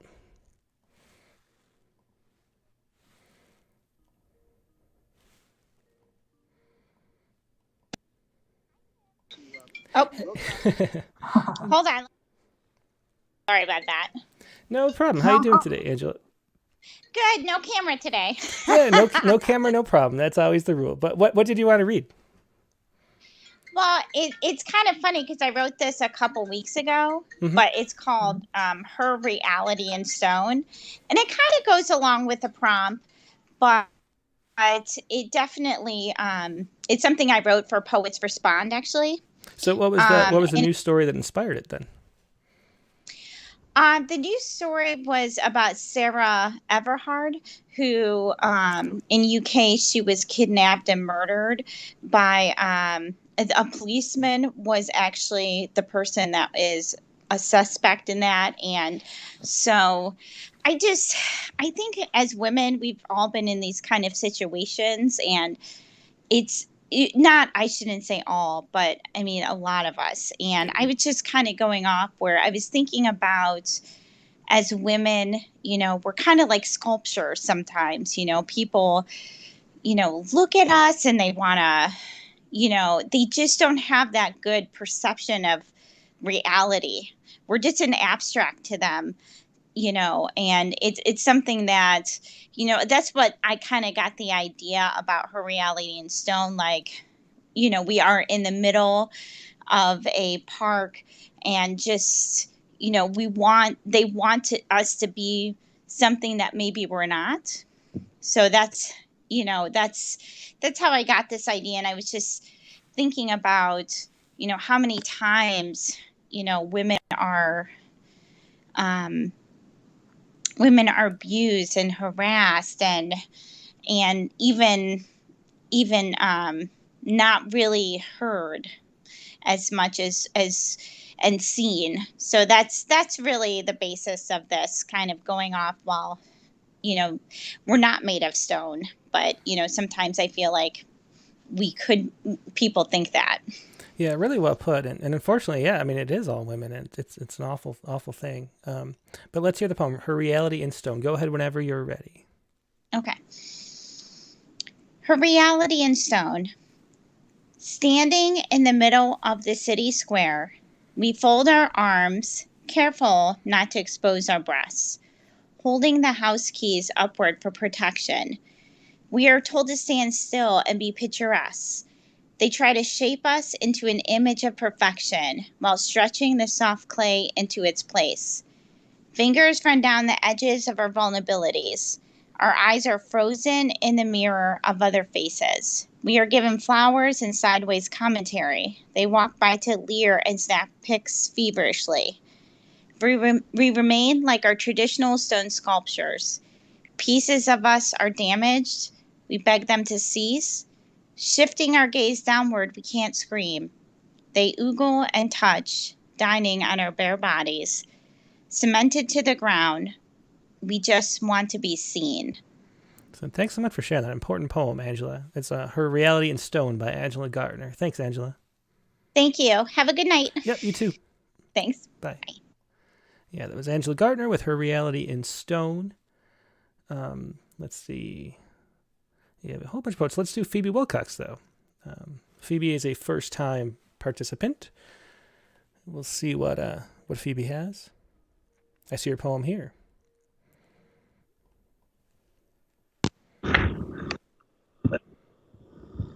Hey, Phoebe, how you doing? Can you hear me? Hi, I just I have to shut the YouTube here. Hey, no problem. And if you wanted to turn your camera on, it's not, but you don't have to. Oh, okay. How do I do that? There's a little camera button between the hang up and the mute. There's a little camera icon. Oh, okay. Just click that see. and you should come in. Okay. And I'll get your poem set up as you do that. Apology to my protagonists. Yeah, hello. Okay, Good to see you. Okay, so Yeah, I wrote this poem a long time ago, but it's been kicking around. So just like my protagonists have been kicking around and kicked around. Um, okay, so apology to my protagonists. The caseworker in my novel will put the case in caseworker. In the beginning, she's fine, really, and I could keep her that way, but it wouldn't be a novel, and she wouldn't be my exalted protagonist unless something truly interesting, challenging, and yes, perhaps even absolutely horrible happened to her. Unfortunately, it's my job as a novelist to wreak complete and utter havoc in her life. And for this, I do apologize. On a daily basis, I must forge ahead in making her life difficult, hers and those of all my characters, actually, because readers like havoc, and I must fulfill their desire for adventure, for pain-smeared pages, for tears passionately or silently cried, for anger expressed with delicacy, or perhaps the breaking of expensive china. The reading public's hunger for drama I cannot disappoint. So, dear ones, I am sorry. You know you are my favorite characters, and if I had to do it all over again, and with editing, you know I always do, I'm not sure I would write it exactly the same way again. In another draft, I may yet spare you, because I feel so close to you. I have grown to admire you all, every facet, almost as if you were my shadow selves, my children, my friends, my lovers, my enemies and frenemies. You are, even the weakest among you, complex, resourceful, resilient. I know you can take what I dish out. I mean, if I can write it, you can take it. So forgive me the bittersweet ending, whatever it is. You know I am plotting it even now. Yes, with every innocent start, I carry the seeds of guilt within. Every joyous beginning leads us word by inevitable, tripping word, ever closer to the possibility of your broken hearts. Excellent. Thanks so much for sharing that, Phoebe. That was Phoebe Wilcox with Apology to My Protagonist. And what's your most recent novel? 10 years ago, I had a book out called Angels Carry the Sun, about a teenager who is completely obsessed with her English teacher, high school English teacher, and pursuing him relentlessly. That is now out of print. It was published by Lily Press. But right now, I just finished my second. I'm not finished. I'm 7 pages away from my second edit of a book that is about a woman who has flashbacks to a previous life. So it's she was prosecuted as a witch in medieval France, and in this life she's a law school dropout. So you go back and forth between these two, and I'm loving it. I've had so much fun with it, and I have an agent who is probably half my age. I'm not sure I quite have her, but I almost have her. And she's interested, and she wants to see it, so I'm excited. Well, that's exciting. Yeah, congratulations on that, Phoebe. We'll keep an eye out for it, and thanks for calling in and sharing the poem. Yeah, thank you. Okay, good night. Bye-bye. It was Phoebe Wilcox with Apology to My Protagonists. Arnaldo Batista is here. Oops, I didn't mean to call him yet. I just meant to accept. Okay. Yeah, no problem. I will call you up in a little bit. Actually, yeah, let's just call up Arnaldo right now. He was next in line. Let's see what poem we have here. Dear Puberty.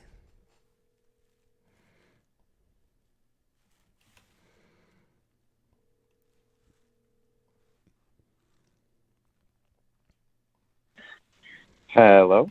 Hey, Arnaldo, it's Tim with Rattle. How you doing tonight? You're live on the air. Oh my God, that's insane. I'm fine. How are you doing? I'm doing great. So glad you could join and share a poem with us. But first of all, you're one of Denise's students, I think. You're one of the ones she mentioned that way, right? Yeah, fortunately, I am. I came for her because, she advertised it to us. But I'm so glad that I stayed because I learned so much about her. And also, you conducted an amazing interview. Oh, well, thanks so much. Yeah, it's always fun. We do this every Tuesday, and maybe I'm getting okay at it. I don't know. No, you're pretty good. I want to come back for the upcoming week's little podcast. It seems really fun. Awesome. Well, I hope you can. And before you read your poem, let me ask, what do you think the number one thing you learned from Denise is as a student?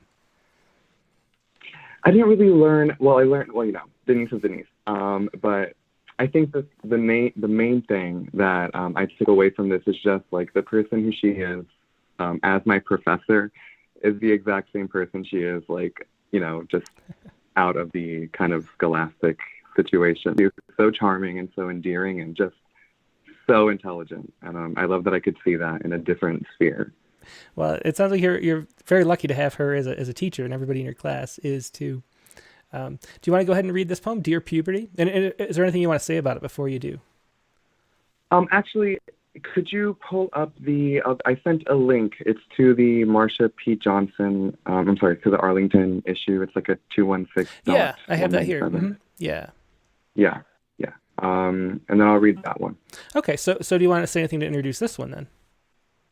Yeah, so I wrote this at the height. I thought it coincided really well with Denise's kind of political poetry. Mm-hmm. I wrote this at the height of both coronavirus and the Black Lives Matter protests. And I'm a gay man, and a lot of my friends are in the community down here. They're trans or non-binary. And they felt it was very important to kind of shed light on the trans Black women who kind of promoted the gay rights movement at Stonewall, specifically with Marsha P. Johnson and Sylvia Rivera.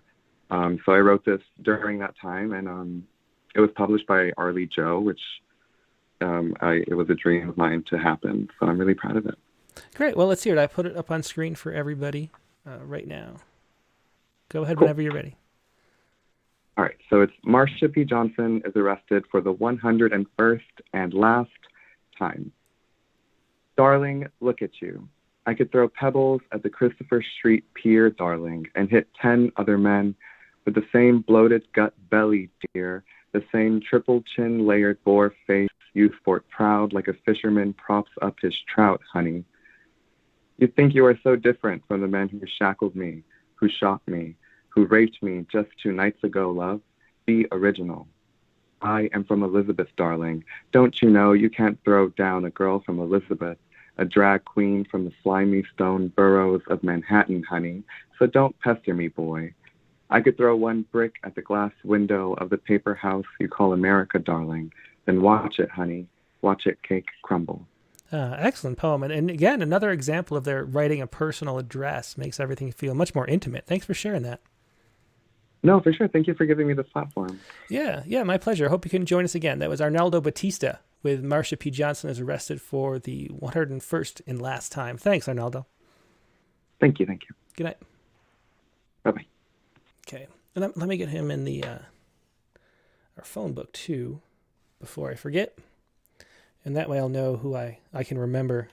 The problem with a phone book is I can't remember the numbers, so I don't know who I've already called. But if I put a name there, I will remember. Okay. Let's see. Up next, let's call up Nivedita Karthik. See how Nivy's doing tonight and what she sent.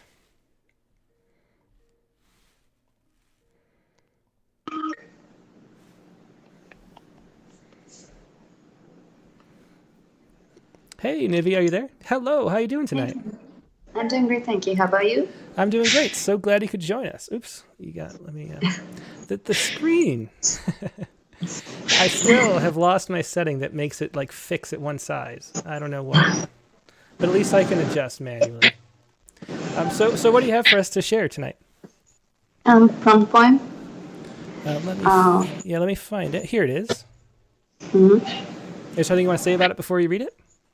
So I didn't go for a particular person. In general, like I didn't name names or anything. I just wrote it. I wish I were a poet. So that's basically what it's going to be about. Not anything particular, but just in general, which is I something think I wish to be. So everybody who watches this Rattlecast can attest that you are a poet already. But let's hear it anyway. I'll accept it, I suppose, with reservation. But go ahead. thank you for saying that, but I don't think I'm anywhere close to good as all you people are. So fingers crossed one day I get there. I wish I were. I wish I were a poet, trying to write about wintry white days when my muse hunkers down for hibernation only to wake with the coming of spring.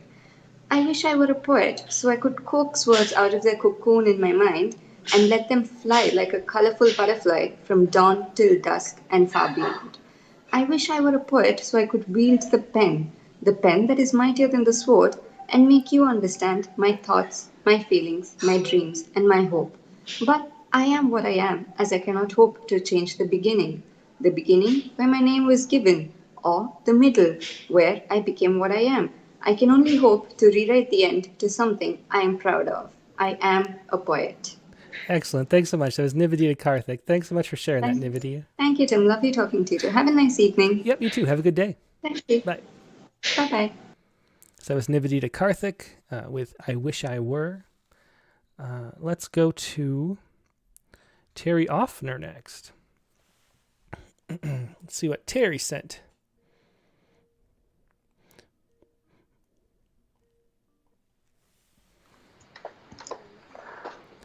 Hey Terry, how you doing tonight?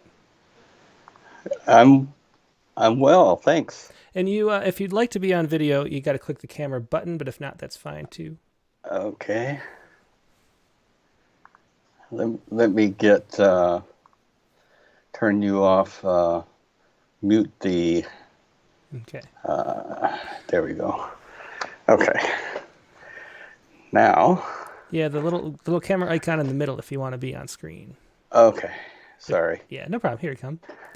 Hello, good to see you tonight. So, where are you calling from again? I can't remember. Oh, Indianapolis. Ah, that's right.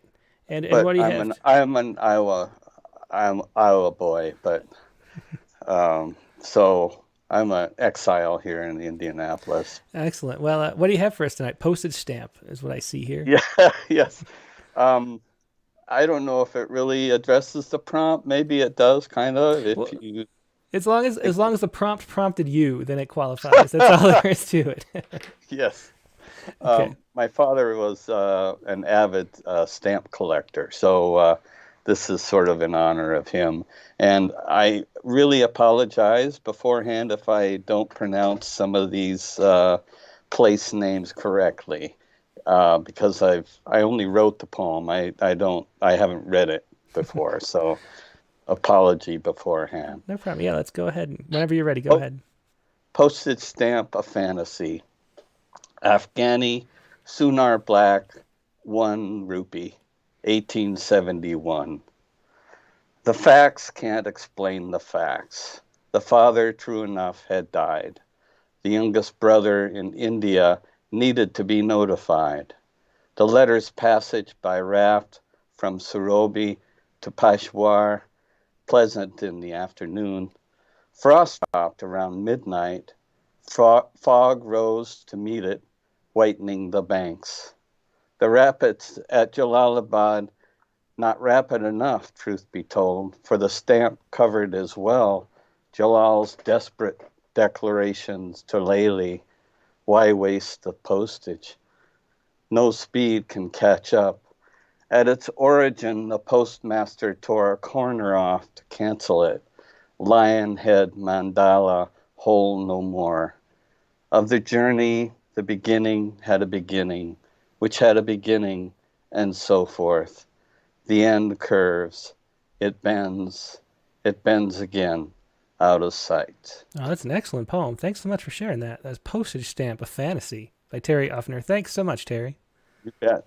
Yeah, Take care. Great reading, too. Thanks. Thanks. Okay, that was Terry Ofner with Postage Stamp, a Fantasy. Let me look at the call list. We have so Sally Dunn, Patricia Rockwood, Carla Schwartz, Joseph Nolan, and Gerry Stefanson are on the people who've called in so far. But we also have MeraBaid Kaur, Jackie Chow, Sally Dunn, Susan Talley, Vicky Miko. So I'll try to read some poems too. I think we'll have time to read for me to read some as well. But let me read one right now. This is I think MeraBaid Kaur is a new mother and so can't call in because you know how it is having a baby. And so we will. I'll read MeraBaid Kaur's poem here. And she says, this story inspired me along with the stories my grandmother and father told me about their trouble buying their first houses in the 80s. I imagine this is my grandmother.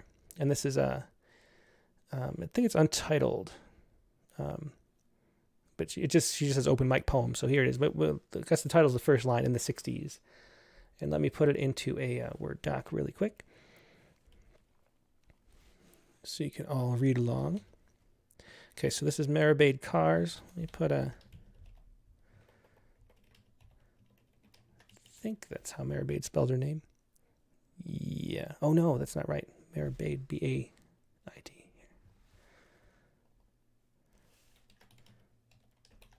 Like that. Okay. So here is MeraBaid's poem.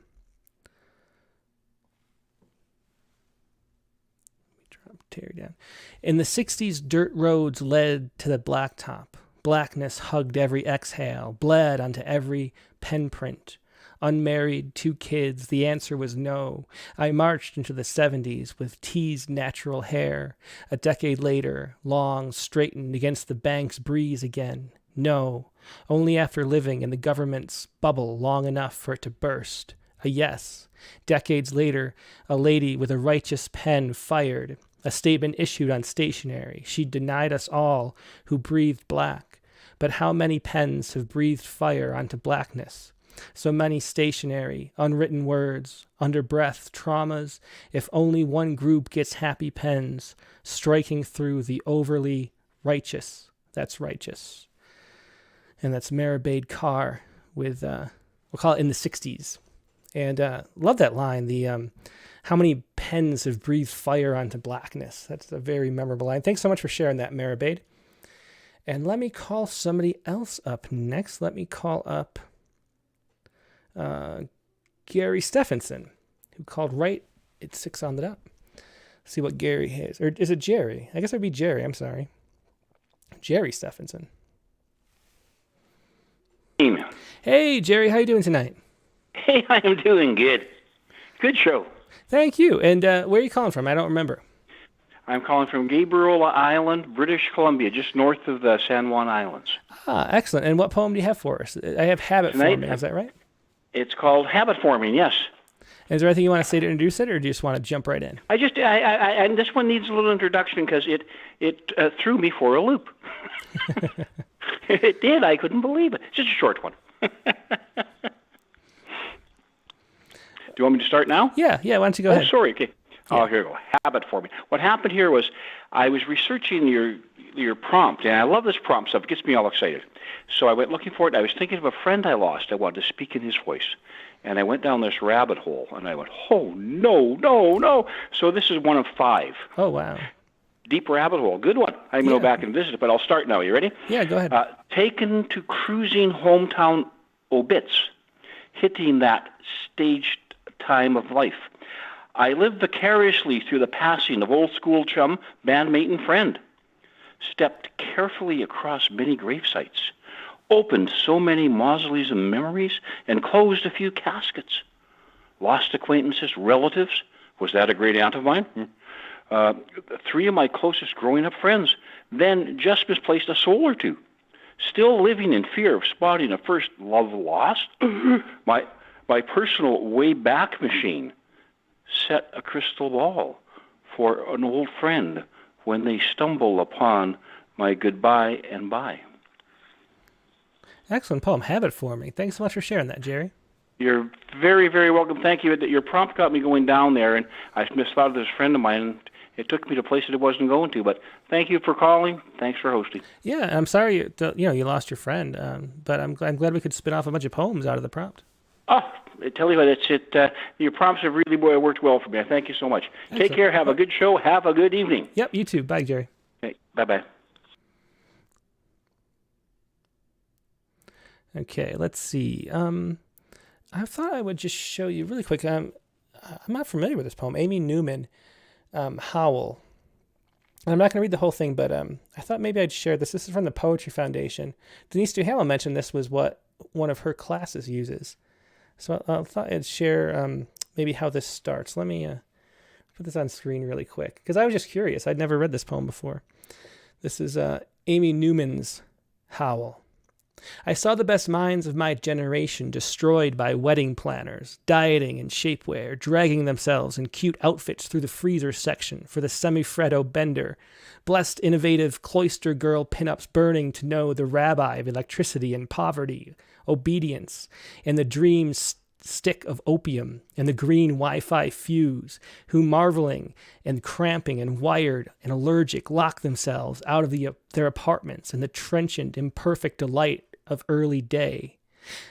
We'll just leave it there because it's a very long poem, but I thought I would share a little bit of what Denise Duhamel was talking about here with Howl by Amy Newman. You can find that at the Poetry Foundation. Just type in Amy Newman, that's Amy Newman, and Howl, and it'll pop right up.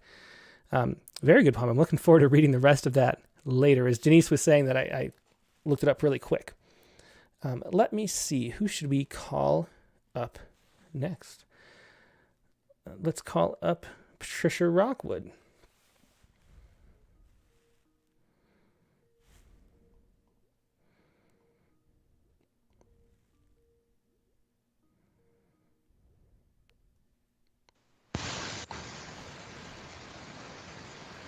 Hey, Patricia, how are you doing tonight?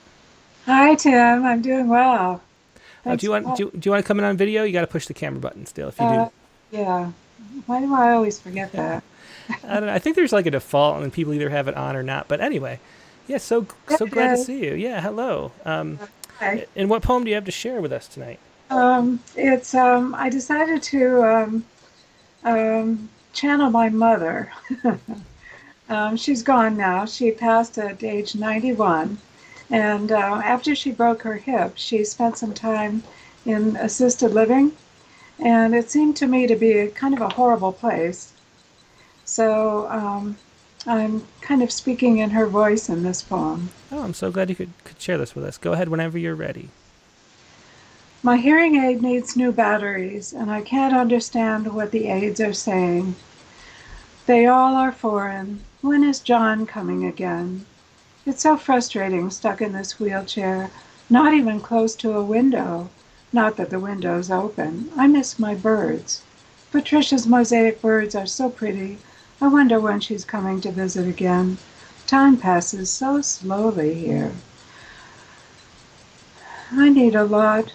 I read a lot, write letters. I don't make friends easily, never have. I wonder when John is coming again. It's so humiliating to have to raise your hand when you have to go to the bathroom. And sometimes the aides take so long to come back to get me after I've pulled the string. I think maybe they've forgotten me. I guess it's almost dinner time. We always sit with the same people. At least my table companions are interesting.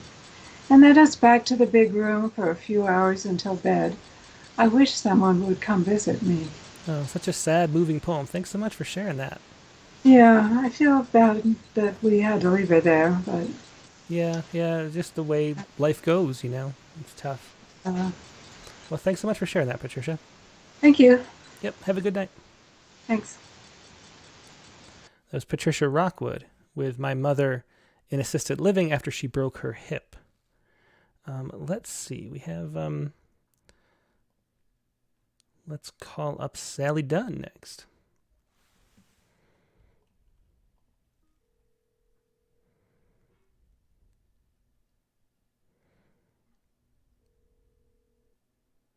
Hello. Hey, Sally, how you doing tonight? Doing okay. And let me find your poem. Here it is. Is there anything you want to say about it before you read it? Just that it's in response to the prompt, and it's a rough draft. I actually didn't think I was going to get to a prompt poem since I was slogging through my taxes. Oh, yeah, it's that time of year. Although we get the break. We get an extra month. Yeah. I was outside taking a break from taxes, thinking, I'm not going to write a poem this week because taxes and poetry doesn't work, and then I got a poem just came. So. Well, I'm so glad you did. Let's hear it. Go ahead. And it has nothing to do with taxes. I would have power. If I was Alias, I would knock down those 2 trees that shadow my garden. I would not have thrown a tornado into my yard, uprooting trees I wanted for shade.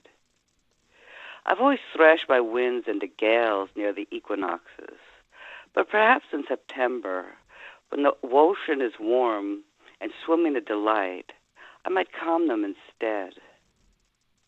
I would reconsider my policy of slamming hurricanes into houses of the good and bad alike. I will not stop dropping trees on power lines. Coal smoke makes me gag, and strip mining is ugly. I would rattle the windows hard in the bedrooms of hellfire preachers, but only in the middle of the night, so they would wake afraid and know at least one God is watching them. I'm not sure I would stop breathing across the prairies. I like to watch people grow mad with the endlessness of it. I would learn to play more, especially with adults, as they hold dandelion stems in trembling hands and lean forward to blow the seed puff, because they dare to believe their wish might be granted. Those seeds are interesting. I should do something with them. I might send them on a journey across the ocean to an island they've never been before. The rabbits there would love that. Oh, I love that ending and the surprising place you took it. Thanks for sharing that, Sally. Thank you. Bye-bye. Bye. That was Sally Dunn with I Would Have the Power. I think we have time for some other stuff. We'll get to Richard Westheimer in just a minute. I'll read a couple of the poems. Oh, Carla Schwartz, too. And Joseph Nolan. Yeah, so we'll get to all 3. There's going to be time for everything. I thought I would share one. I tried to share some poems from Rattle, too, on this open lines section. And that made me think of one that would probably be worth sharing. It's my favorite IRS poem. Oops. Hang on a second. It'd be nice if I spelled his name right. This is... oh, come on. Where is it? Okay, maybe I'll go by the title. Maybe it's a different author than I thought.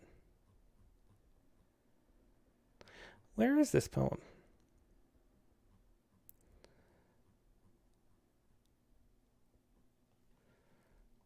Okay.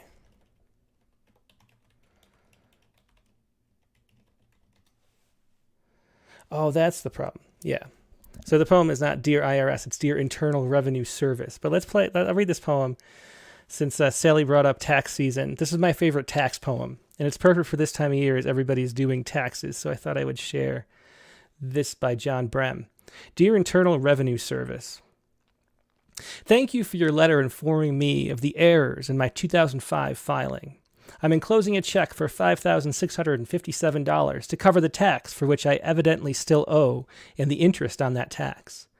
I would hereby like to ask, however, that you forgive the penalty of $1,136 since the employer failed to send me a 1099 for the income I made as a consultant that year. Of course, I realize it's my responsibility to report all my income, but in the absence of a 1099, I simply forgot. I have a number of clients, and I am obviously not the best bookkeeper. Nor am I particularly good with money. I'm a poet as well as a freelance writer, and being a poet isn't quite as lucrative as you might imagine. You may notice, for example, that for all of last year I received $57 in royalties. A friend of mine helpfully observed that I could have made more money as a parking meter, to which I replied that I could have made a lot more money as a parking meter, and gotten a lot more respect as well. Unlike most hard-working poets in America, I don't teach, mainly because I don't know anything. I'm probably not all that far from the cliched notion of the romantic poet you yourself may hold. I get stoned sometimes and stare at trees and clouds for hours on end. I try to see the wind, etc. I weep for no reason, remember real or imagined slights for ages, and lick my wounds with words. I live in a studio apartment, a garret, if you will. I have a huge desk. It's like the deck of a ship, and I, its landlocked captain, gazing out to sea. It sits underneath my sleeping loft, which my girlfriend likes to call the lofty loft, for reasons I won't go into here, as they may seem inappropriate, or too personal, or perhaps irrelevant to my purpose, which is to ask your forgiveness for the penalty and to offer reasons why by explaining the hardships of the poet's life. I'll just say that sometimes it gets pretty lofty up there, and sometimes we imagine we're on a magic carpet drifting smoothly above the city below, and its state of semi-controlled slow-motion collapse, and on out over the ocean, which she loves and fears just like I do, or over the summer campy Catskills, where we can't afford to buy a country house with their worn-down mountains and charmingly self-effacing trees, so unlike the impossibly massive and overly serious cedars and hemlocks and Douglas fir trees of the Pacific Northwest, where I used to live until poverty forced me east. Those trees are brooders, dignified, mist-shrouded monsters, beautiful of course, and awe-inspiring. I wonder if you have felt this, but too damply archaic and imposing and uncomprehendable for my taste. I like a tree you can take in with a steady single gaze. I wonder if you are as bad at poetry as I am at accounting. Perhaps we are the inverted mirror images of each other. I don't imagine you get asked that question very often or receive many letters like this one. Maybe you're reading this out loud even now to your office, I almost said cell mates. Of my book, a reviewer once said that one simply can't resist reading these poems out loud to someone else. And I wonder if you feel this, the irresistible need to read this poem out aloud. I'm sure the letters you receive are mostly angry ones, the kind that say things like, "Here, take my goddamn money and buy Dick Cheney a few more gallons of puppy blood for his nightly ablutions," or, "Dear IRS, please use the enclosed check to purchase some handheld rocket launchers to blast the fuck out of some poor Iraqi's house, which you prefer to call a suspected insurgent stronghold." Or, "Please give this money to the CEO of Exxon so he can buy silk socks while I regurgitate my supper and try not to starve." I thought of taking that approach. I felt that desire to get in a shot or two, to give voice to righteous indignation, treat you like a non-person, someone mindlessly and heartlessly saying no all day long. But I'm done with all that. I want to reach you, to speak to you as a fellow human being immersed in the same joys and sufferings as I am. Didn't you once write poems yourself, poems of anguish and loss and loneliness? And to remind you of the karmic delights of forgiveness that await you if you release me from this debt. And that was John Brem's Dear Internal Revenue Service from Rattle number 30, the winter 2008. And so that is a poem for all you out there who are doing your taxes this week or next. Just think about that. I can't help thinking about that poem every time I'm sitting here on my desk, like the prow of a ship. And that's just how it goes. So that's John Brem with Dear Internal Revenue Service, my favorite poem for this time of the year. Now let's go to Carla Schwartz.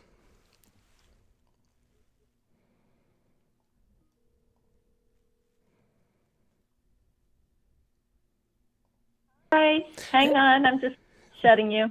No problem.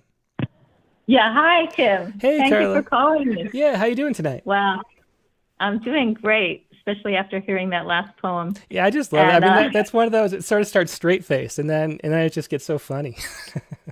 I know, and I've been immersed in the tax thing, too, this week. Yeah, it's a good time of year. I'm working on the rattle stuff, and then I got to switch to my stuff, too, which is not fun, but oh well. Yeah. So this is a persona poem, so I think it fits the description. Yeah, for sure. Of walking inside somebody else.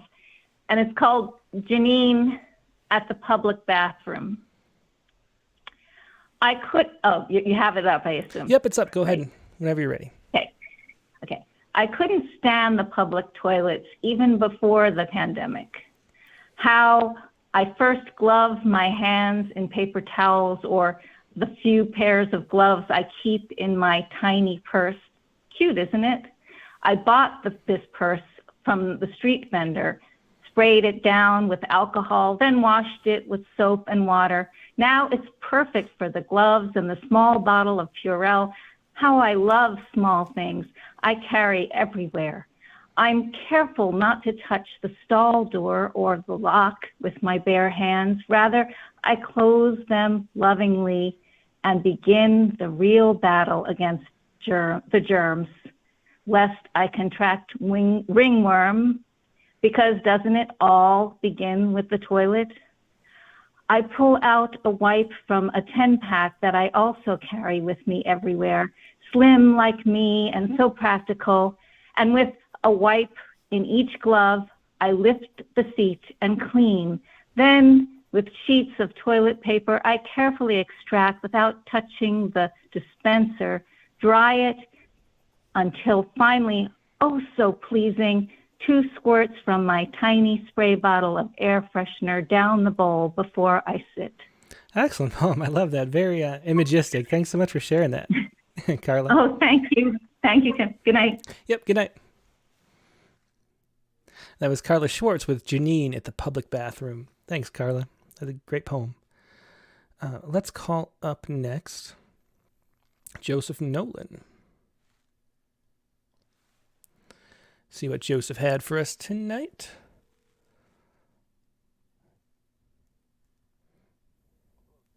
Hey, Joseph, how you doing tonight? Good, how are you? I'm doing great. Do you have a poem for us? Yes, this is in response to the prompt, and it's about a person who suddenly wakes up as another person. Interesting. I'm not seeing it here. Did you? It's not a supermarket in Boulder, right? That was the. No, that was Sunday. Yeah. I did email this in like Tuesday night, right after the show. Maybe it's like way down. Okay, let me see. To become another. I wrote it. Is that it? Yeah, to become another. That's it. Okay, great. Yeah, let me just put it in a doc really quick, and then we'll have you ready. Is there anything you want to say about it before you read it? Just that's about a person who suddenly wakes up as another person. Excellent. Okay, go ahead whenever you're ready. It's up now. To become another. Under foreign shadows falling, memory disappearing, I, another now, with strangers' feelings, to strange gods do I bow. These shadows new are all unearned, recall now is failing. How did I become the one I am, as though I were no other ever before? From one dream to another, candles, wicks, spark flames. Everything I am depends on memory's fleeting games. Paint my face upon an urn and roll it in the light. By evening it is faded. Still, memory captures images of life and flight. From one bird's wing in the sky day bright, the lofting wind, a conscience sinned, but not mine, nor its plight. I who ransom wisdom by all that I have known, now roll another river, my old dreams have not sown. Excellent poem. That was Joseph Nolan, To Become Another, and I love the rhythms and rhymes in that, Joseph. Thanks for sharing that. Thanks, Tim. Bye-bye now. Yep, have a good night. Okay. Let's do... Richard Westermer says only if we have extra time, but we always have time for Richard. Don't you worry, Richard. I'm not in any rush anyway. Hey, Richard, how you doing tonight? Hey, Tim. I was digging in there are so many poems tonight. First of all, the interview was great. Denise has such an infectious energy. She does. Yeah. That's the first thing the first time I met her, I don't know, 17 years ago, that was the first thought I had. Right. And she writes great poems. And that IRS poem was just, I can see why it stuck with you. Yeah, it's a lot longer than I remembered it being, though.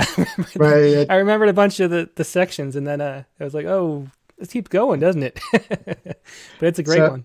So I didn't have a prompt poem, but I went 52 weeks back. This has been sort of like a recovery time of looking back in time and saying, what were we writing last year? That's an interesting thing about the Poets Respond, too. I love looking back at a year ago and we're being reminded of the places we were in, Yeah. Well, this combines the letter poems we've heard tonight and pandemic, so I'll give it a shot. Yeah, I think it was a Poets Respond poem. So given that it's a headline. In Ray, Claremont County reports its first COVID-19 death.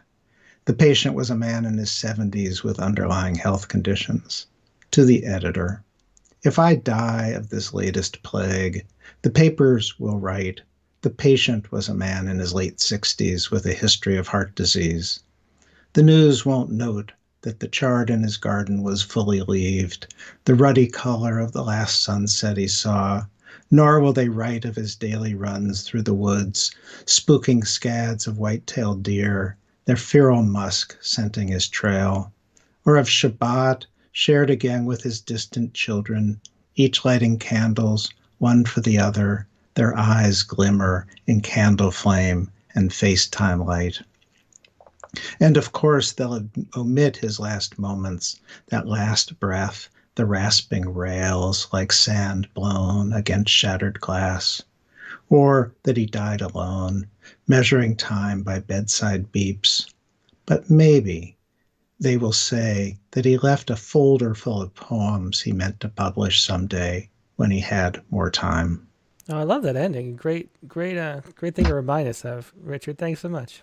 Yeah, thanks, Tim. Good to see you. Yeah, have a good night. Richard Westheimer with, in response to Claremont County reports its first COVID-19 death, or Claremont County. Let's see. I think that is going to be it for callers, I do believe. But I'm going to read another poem or two that we had submitted really quick before we go. This is Jackie Chow, who I haven't seen in a long time. Jackie used to come to our open mic readings down in L.A., or the Rattle reading series, I should say. It was the same kind of setup. That's actually what this is based on, is the reading series we used to have. We used to have a poets and then an open mic too. And Jackie Chow would come all the time. Let me share Jackie's poem really quick, and then we'll do, I think Vicky Miko had a poem. And here you go. This is Jackie Chow, Girl in the Looking Glass, the syllables. And here we go. Girl in the Looking Glass, the syllables, roll off my tongue like precious pearls bestowed on me in infancy. Their pale luminescence clashes with my Chinese features, nuances of words learned from the lip movements of my more American classmates, the chatter of customers heard from an upstairs room in Mom and Dad's store in Chinatown. Christina Applegate's role in Married with Children, except my hair is black like lacquer. My face, a yellow target, inviting arrows of rage dipped in a deep river of hate that never subsided with time. Very timely poem from Jackie Chow. Thanks so much for sharing that, Jackie. That's Girl in the Looking Glass by Jackie Chow. And let me do another poem really quick before we go, because I saw Vicky Miko was on here. And this is let's see. This is Vicky Miko's poem for the prompt. Let me put it up really quick. It's short. I'd have to be myself to be someone else. Reverse infinity plus the possibility of being greater than, more than me. Interesting. So this is going to be interesting. I'll see if I can read this. Vicky, thanks. If I were someone else's me, would I be 2 or would I be 3? A sum, really. If I looked in the mirror, I'd be myself, plus. Someone else, therefore.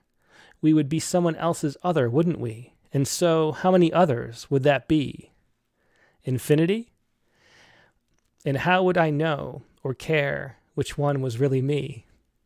Really fun poem. Thanks for sharing that. And I'm glad you wrote out the therefore and the sum, because it's been so long since I took a math class, I forgot what the sum symbol was. Thanks so much for sharing that, Vicky. Appreciate it.